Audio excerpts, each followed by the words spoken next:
Peggy 18.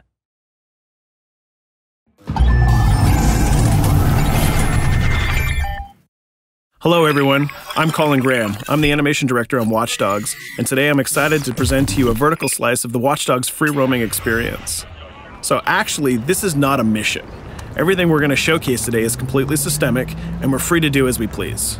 We start off in the wards, the low-income district of our interpretation of Chicago. When creating the world of Watch Dogs, we wanted to stay true to the city and give a unique flavor to each and every neighborhood, not only in terms of the architecture, but also in terms of the people that you'll encounter and what is happening in their day-to-day lives.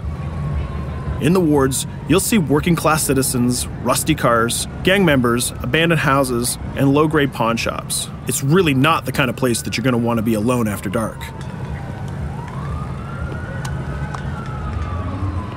Nowadays, modern cities are increasingly managed by software, controlling traffic lights, electricity grids, and surveillance systems. In our version of Chicago, this management software is called CTOS, or the Central Operating System. The CTOS controls everything in the city, and it was created by the Bloom Corporation. Since the CTOS has been installed in Chicago, people get to work faster, the crime rate is dropped, and the communication networks are now more accessible and stable than they ever were before. It goes without saying that if everything is connected, somebody able to take over the system would be extremely powerful. At this point in the game, we don't have control over this district's CTOS system. The icons that you see over people's head mean that we cannot hack into their mobile devices at the moment. We need to find the CTOS control center, install a backdoor virus into the system to take control over all of the infrastructure in this district. There it is, the CTOS control center.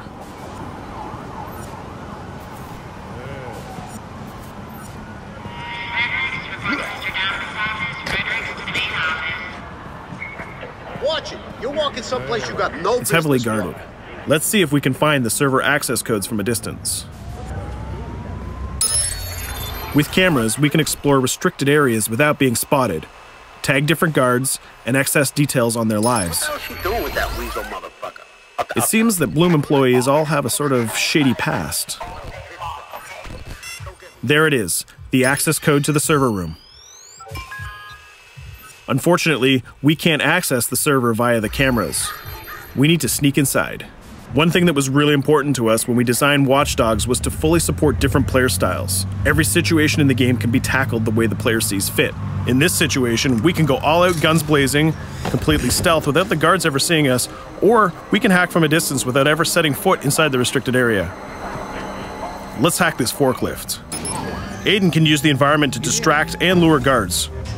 Pretty much anything you hack has multiple functions. So, for example, you could use this forklift to access the roof, or you could use it to create cover.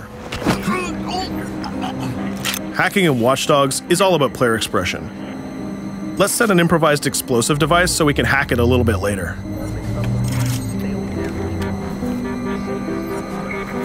You'll also notice Aiden's low-profile stance. This indicates when the guards are unaware of our presence. We'll try to reach the upper level of the building to see if we can gain a vantage point over our opponents. Everything in the environment can be hacked, so we're going to make some dynamic cover. That's how you spend a day off. Some quality meat. We'll use this forklift to lure the guard towards our IED that we set earlier. Let's see how this plan unfolds. You're working them on.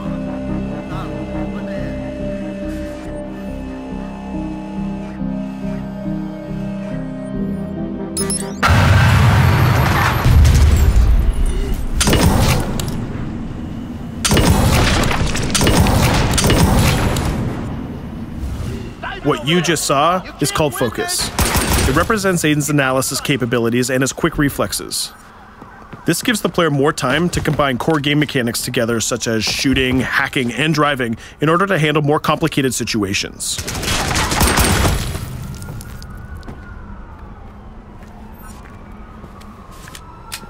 Now we can access that control room.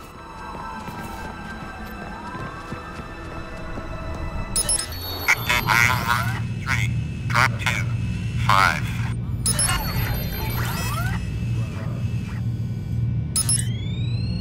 Now we'll be able to hack all of the devices connected to the CTOS within the districts. Thousands of cameras, traffic lights, the electricity grid, and most importantly, all of the citizen information profiles. We can also benefit from the Chicago Police Department Crime Prediction System, which uses facial and pattern recognition to spot potential criminals or potential victims.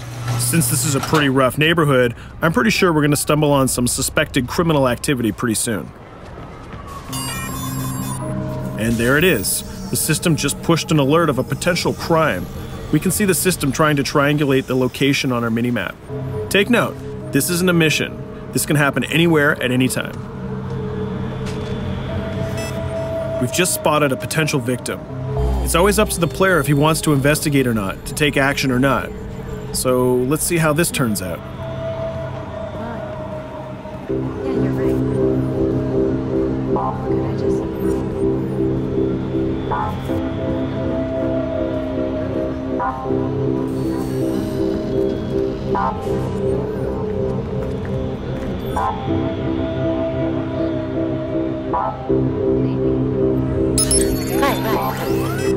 You think you're leaving me? Huh? Jesus, I told you to stay away from me! You belong to me now, get it? You better leave or I'll call the cops! I'll fucking kill you, goddammit! Get off! Yo, that was close. Good thing that we intervened.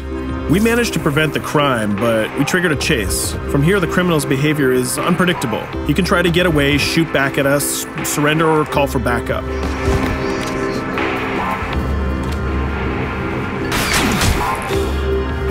It seems like he decided to get away by car. Let's chase him down.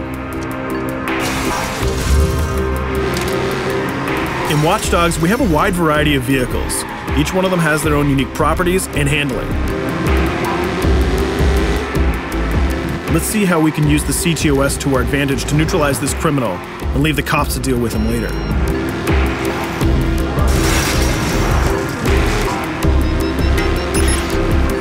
The chase stops right here. Using the blockers usually reserved for the cops during interventions, we managed to stop this criminal without killing him.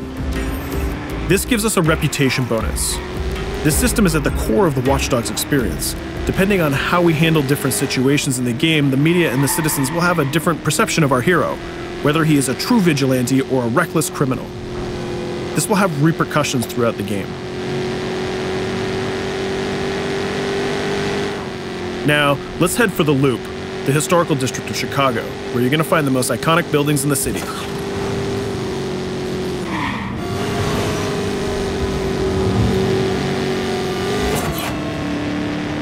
We're going to go to a gun shop to see what arsenal is available for players. The economy is a big part of Watch Dogs.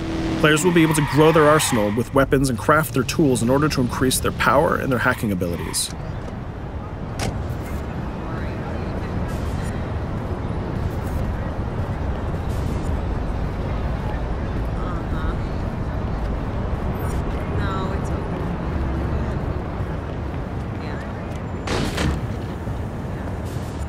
You will find all of the weapons that you would expect in a traditional shooter. Pistols, assault rifles, guns, sniper rifles, and grenade launchers, just to name a few. A lot of bullets were fired in our last encounter with the CTOS guards. Let's stock up on some more ammo. Finding everything.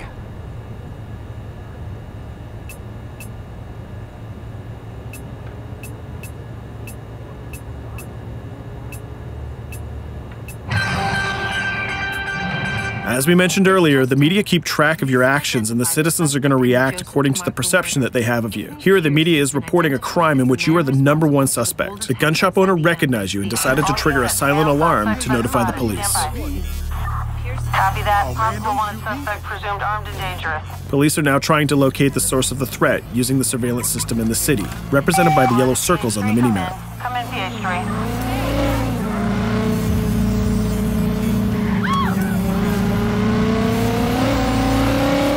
Aiden is able to stall their efforts by hacking into their communication systems while avoiding the scanning areas.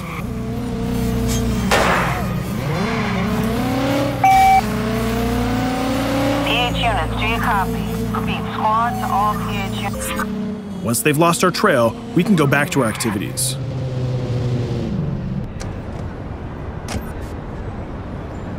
One thing that Bloom did to win over the population of Chicago with the CTOS project was to install free Wi-Fi hotspots throughout the city. Free Wi-Fi is cool, but not very safe with someone like Aiden Pierce around. Hacking into this box is going to give us access to every device that's connected to it. So let's see where that brings us.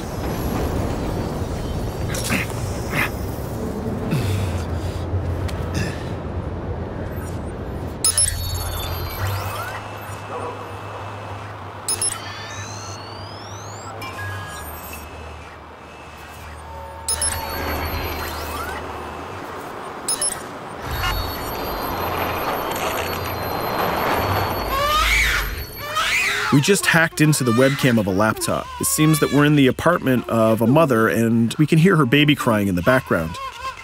Her bank information is in her mobile phone sitting right there on the table in front of us. It's totally up to the player whether we decide to steal it or not. Of course, this won't affect our reputation because nobody can witness this action. Just like in real life, nothing is totally black or white, but rather many shades of gray. This is exactly the situation where we want the player to question his own morality. Let's go withdraw that money. If you think that you're alone, think again. Aiden is not the only hacker in town. Someone's trying to install a backdoor virus on Aiden's phone in order to steal a portion of the information that he's gathered through the game so far. First, we're gonna have to reach the area where the signal is coming from.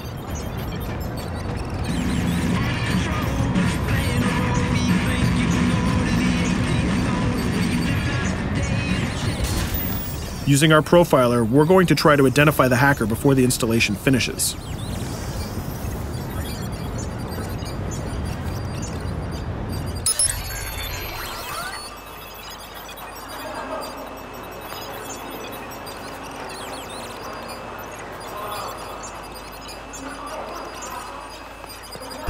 There he is. In Watch Dogs, things aren't always what they seem to be. This is actually another player that seamlessly came into our single-player experience. Let's not let him get away with this. We're going to teach this guy a lesson.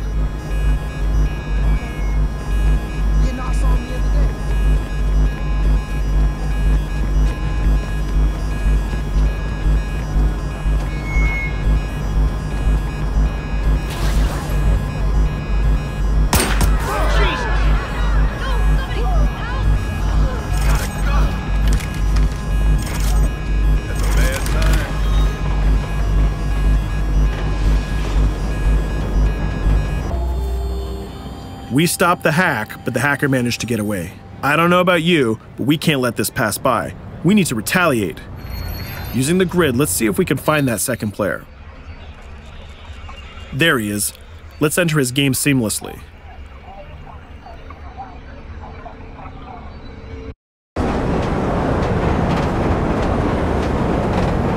The second player is not yet aware of our presence. If we act carefully, he might think that we're one of the many NPCs in the city.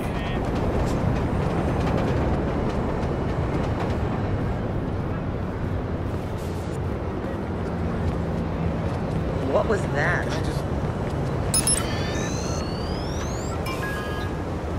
So let's find a place to hide and start hacking. What's going on?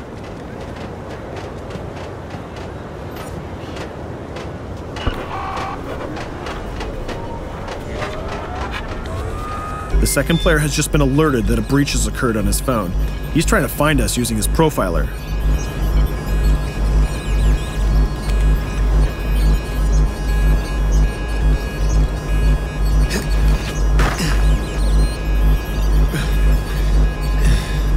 He's dangerously close. Let's hide in the car. We're spotted. Let's get out of there.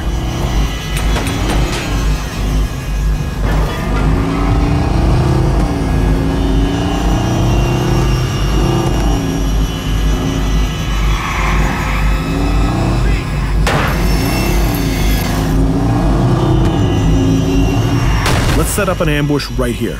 By dragging the other player back here into the alley, we make sure that no civilians get hurt during the firefight. We didn't succeed in hacking the second player, but we did get a little bit of revenge. So that's what we have time for today. We hope you enjoyed our quick gameplay session. Stay tuned for more about Watch Dogs.